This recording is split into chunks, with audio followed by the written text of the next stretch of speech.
酒店嘅早餐啊，各位早晨啊！呢個早餐咧有啲日式嘅嘢，有牛咖喱飯、粥、真。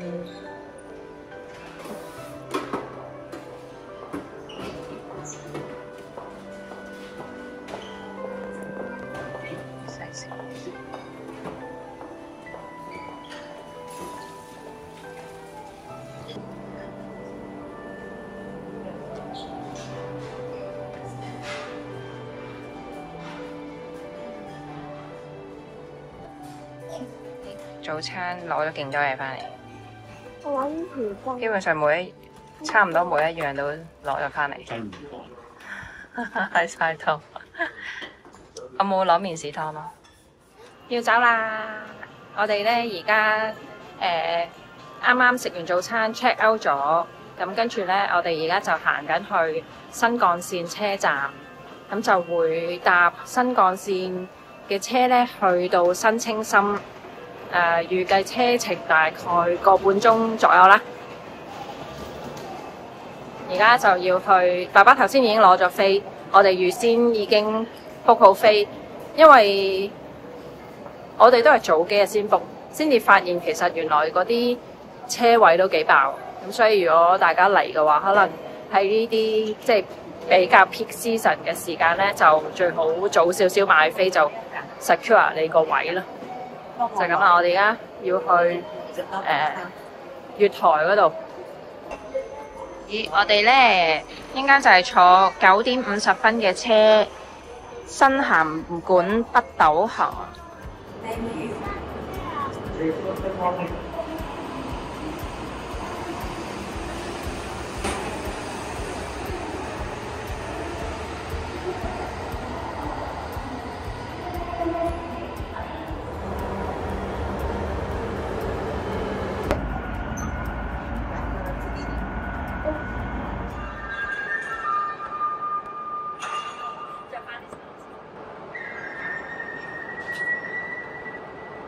我中意呢啲音樂。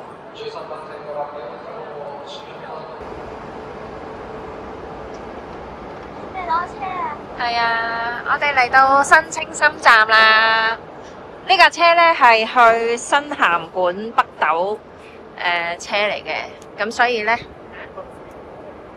我哋即係仲有人未落車嘅，咁我哋就坐呢架車去就係特快嘅。有另外一啲車咧，佢就係普通車，咁大概多20零分鐘到啦。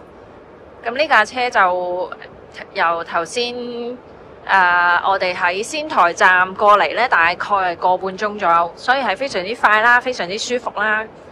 咁我哋因為遲訂飛同埋我哋中途站咧，所以我哋頭先坐咧係有少少打散咗。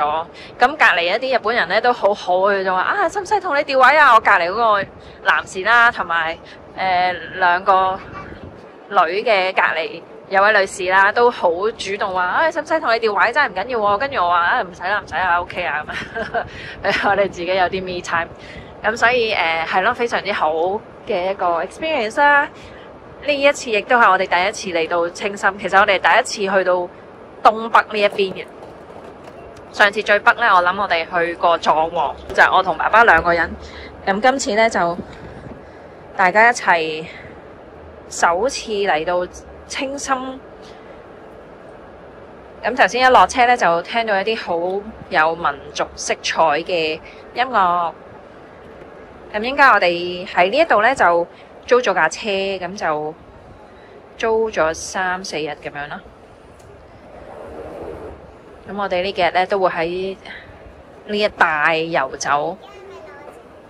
而家係啊，而家我哋出咗站咧就要去攞車啦。咁我哋睇下呢個青森站嗰度咧，已經見到有啲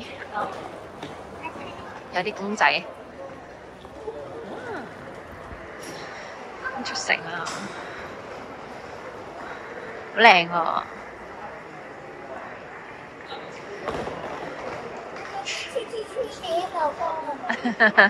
係喎，好靚啊！幾靚。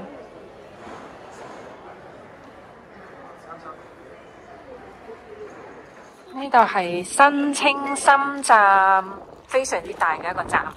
我哋啱啱出嚟，其實咧對面咧就係攞車嘅地方。咁我哋6個人就租咗架大車，爸爸就繼續做司機，好靜啊，好靜嘅一個town，有幾個人咁樣喺度行。明顯呢邊係涼好多咯，涼過仙台好多咯，所以都要着翻外套。我哋就喺度 Nippon Rent a Car。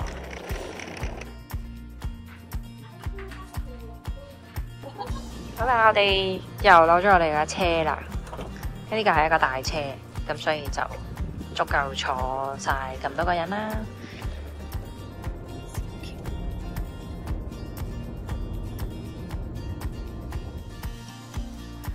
而家咧，我哋嚟咗青森站隔離嘅睡魔博物館。哇，好大風！而家咧，我哋就入去睇下呢個睡魔博物館先。佢個外形都好有型嘅喎，入邊嗰啲就再大嚿啲嘅。Ticket office 就喺2樓。呢度呢，一條小走廊，先介紹一下呢一個睡魔祭嘅一個歷史 background。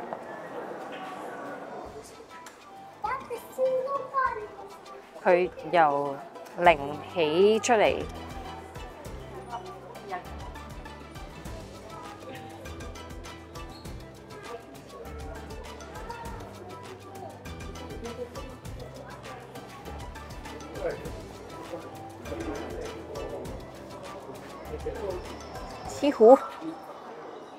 師傅整呢啲，同埋唔同嘅師傅大師啊！呢啲係勁啊！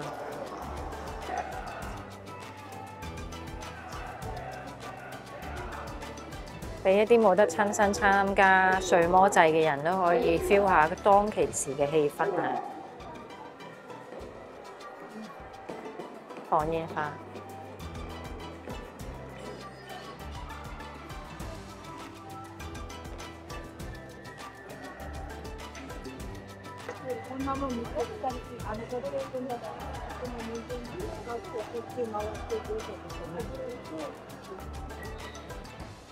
頭先咧，呢個觀景台一路行翻落嚟咧，就會見到呢啲咁大型嘅花燈啊！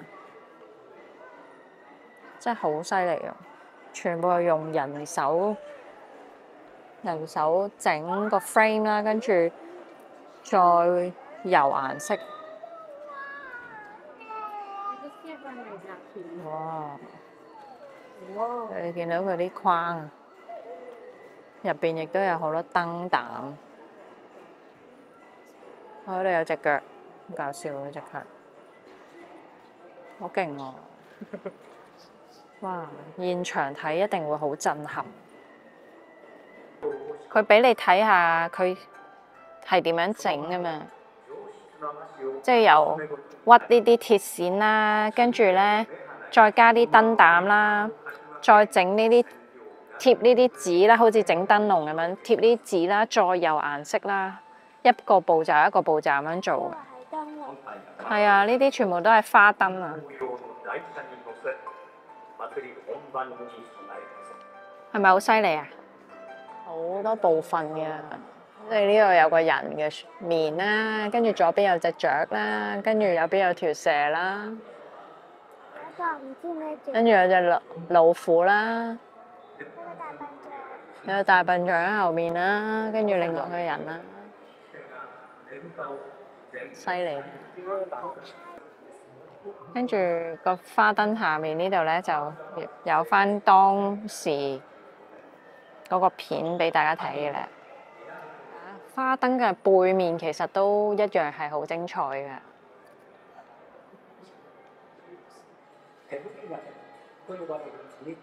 真係好靚，個色彩好豐富喎，跟住再加埋啲燈咧。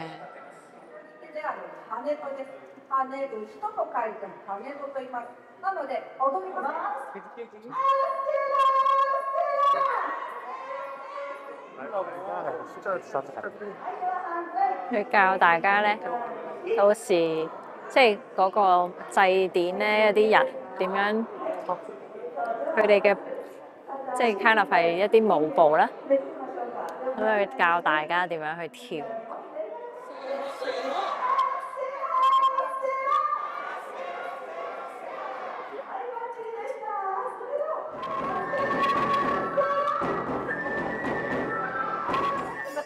佢又俾大家參與下喎。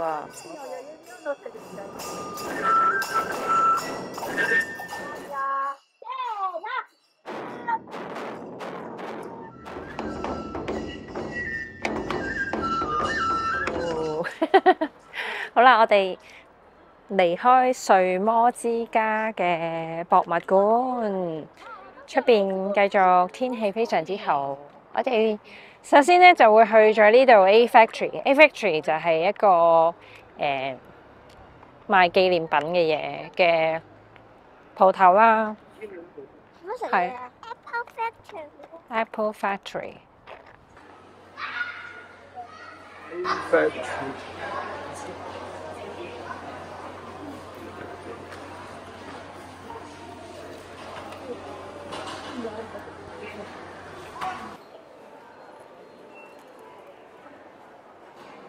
有好多蘋果嘅嘢啦，清新嘅嘢啦，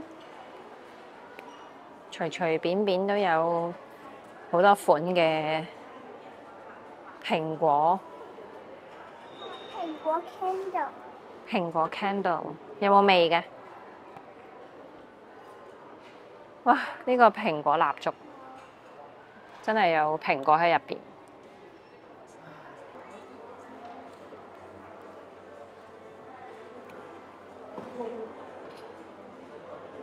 真係好多蘋果嘅嘢啊！呢度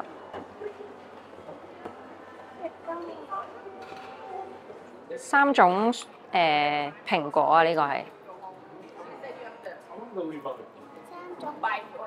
八甲田苑號啊，就係去函館。以前啊，應該係話以前去函館啊，以前去函館嘅一個渡輪。而家咧就冇再用啦，就變咗一個博物館。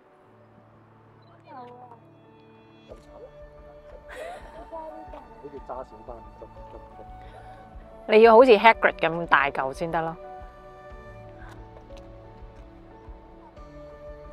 係啊，我哋咧嚟到呢個清心美術館。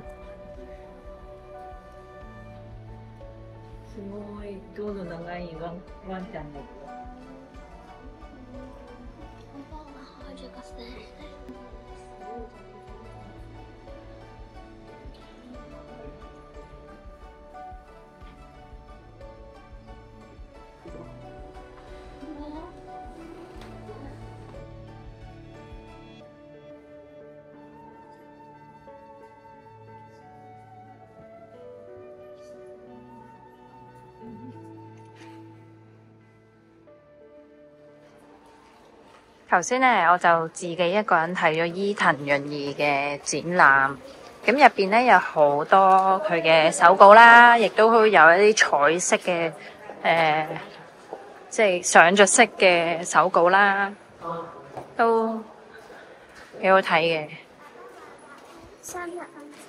都幾好睇嘅。咁係咯，跟住睇完嘅時候就發現發生咗意外喎。呢個小朋友做咩事啊？冇嘢啊？哦，好啦，冇嘢。佢話跌咗落個泥度。跌咗落泥凼啊！你好似 Peppa Pig 咁啊？係咪啊？跌咗落咁Muddy Puddle嗰度啊？呢個我哋頭先買㗎，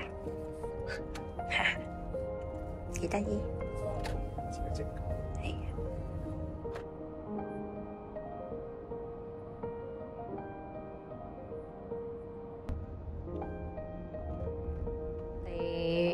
呢幾日咧租咗一間 B&B， 非常之靚。啱啱屋主亦都好熱情咁樣啦，同我哋講解咗呢間屋嘅每個部分點樣運作啦。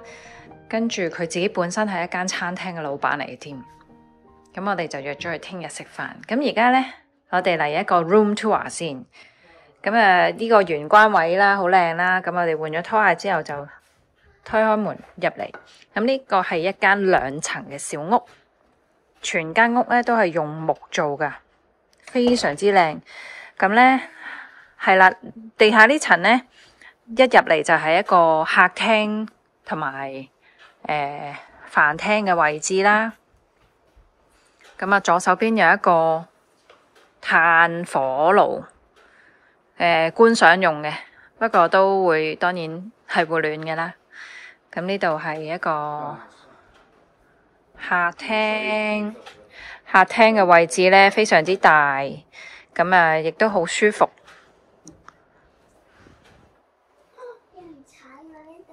好啦，跟住咧呢邊咧就有一個小小嘅吧台嘅 area 啦。咁咧跟住呢一度咧係一間即係榻榻米，佢就可以鋪到3個床喺呢度嘅，即係可以瞓3個人嘅。跟住咧呢邊咧就係洗手間同埋浴室嘅位置啦。咁啊，佢亦都提供咗一啲梳洗嘅用品啊，毛巾都會有嘅。然之後呢度咧係啦，就係浴室。咁啊都有花灑、浴缸咁樣嘅，OK， 非常之靚。跟住係洗手間，係啦，洗手間有男女廁添嘅，呢個女廁啦。OK， 好。跟住咧呢邊咧再行過嚟咧就係廚房。廚房咧就有一個雪櫃啦，有洗衣機啦。跟住咧就有呢個爐啦，下邊亦都有一啲用品啊，有啲煲啊咁樣嘅。跟住咧就會有洗手盆啦，非常之大嘅洗手盆啦。跟住亦都會有呢個杯碟啊，有飯煲啊呢啲咁樣嘅。OK， 跟住咧我哋就行翻出嚟。行返出嚟咧，就可以上2樓咯。佢哋而家搬行李，我哋上2樓睇下。哇！呢度2樓咧，一上樓梯就見到呢個小小嘅 corner， 咁啊自己 chill 啦。左手邊咧就係一個睡房，就有2張即係西式嘅床啦。跟住咧，右手邊咧，其實就係另一張梳化床嘅位置。佢話都可以瞓到1個人嘅。OK，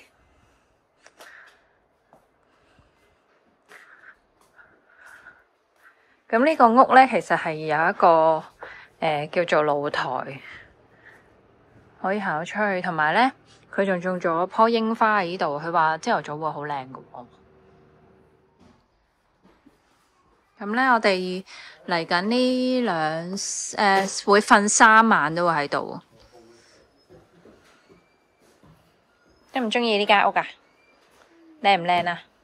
你瞓邊啊？你唔知啊？你哋瞓邊啊，妹妹？唔知啊？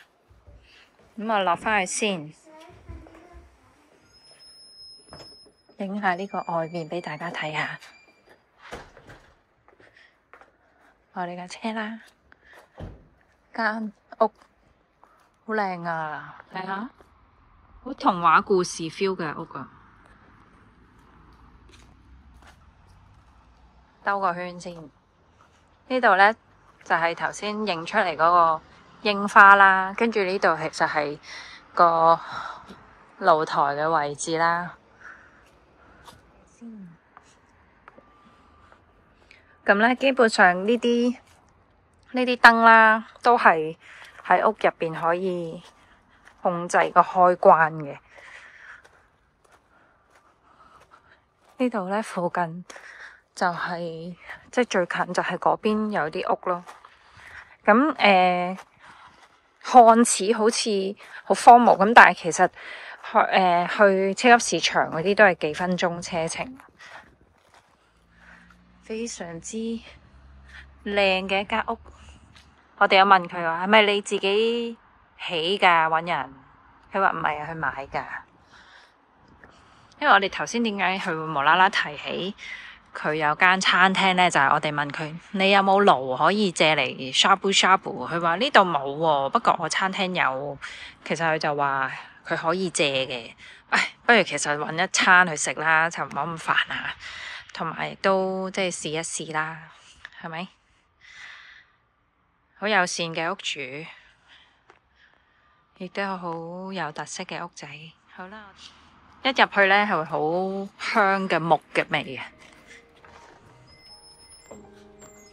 好啦，我哋 room tour 就差唔多啦。好，今晚呢，我哋決定要自己煮嘢。咁呢，喺屋主介紹底下呢，佢就指我哋嚟呢個 Benny Mart， 好大間。我哋最中意就係 Shop 超級市場。嚟啦，嚟啦！哇，勁大啊！好多嘢買喎，菜啊，新鮮嘅食材。呢個係茄子，勁多。哇！士多啤梨啊！哇 ！Hello， 住喺深山裏邊，有一個火爐，好合理，好正常嘅。睇下，真係木嚟噶。觀賞好似金魚缸喎。Cooking Baba。Cooking Baba。呢個係我哋今晚嘅晚餐啊，好豐富，有拉麵啦，士多啤梨肉啦，有兜湯。